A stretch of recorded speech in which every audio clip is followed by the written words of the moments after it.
qu'il dit que par le rite du pardon des offenses, tu peux parler à Dieu et à ses messagers en direct. C'est-à-dire que on peut faire des choses, il faut dépasser la forme à un moment donné. Ça ne veut pas dire que tu vas modifier les Écritures, vous comprenez? On doit dire les paroles telles qu'elles ont été données parce que c'est une perfection. Ça correspond, c'est des clés précises, c'est un savoir qu'Olivier avait d'une façon magistrale et mystérieuse d'avoir les clés, de prononcer les paroles. Comme Zoroastre, il savait faire ça aussi, mais c'est un don qui est assez rare. De prononcer les paroles qui ouvrent les portes. Jésus a fait ça aussi.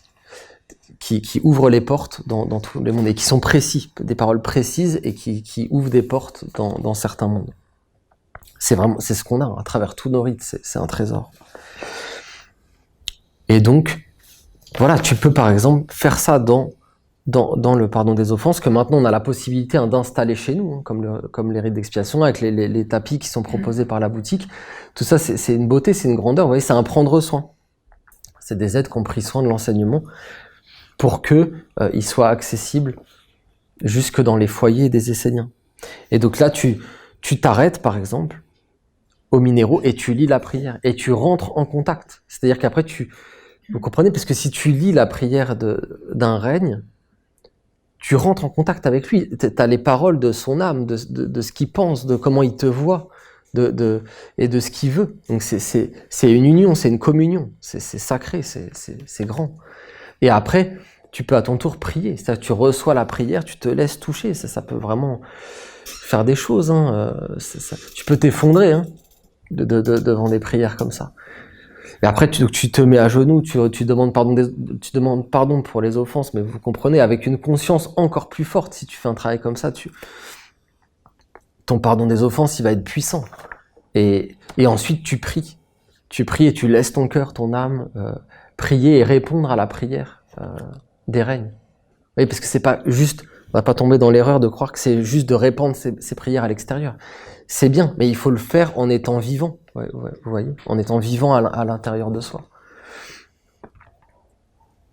Voilà, donc c'est des étapes, mais c'est pour vous dire que le pardon des offenses, c'est ce que moi-même j'ai fait tout un travail pour approfondir ces enseignements, qu'on aille plus loin, mais c'est ce qu'ils disent, sont loin d'avoir livré tous leurs secrets.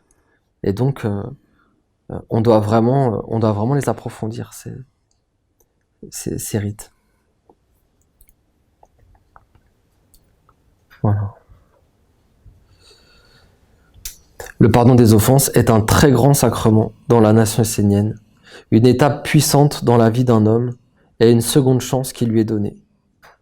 C'est un peu comme le bon retournement du cœur, c'est une prise de conscience fondamentale, le pardon des offenses. C'est le début du chemin, vous voyez, dans les étapes du culte.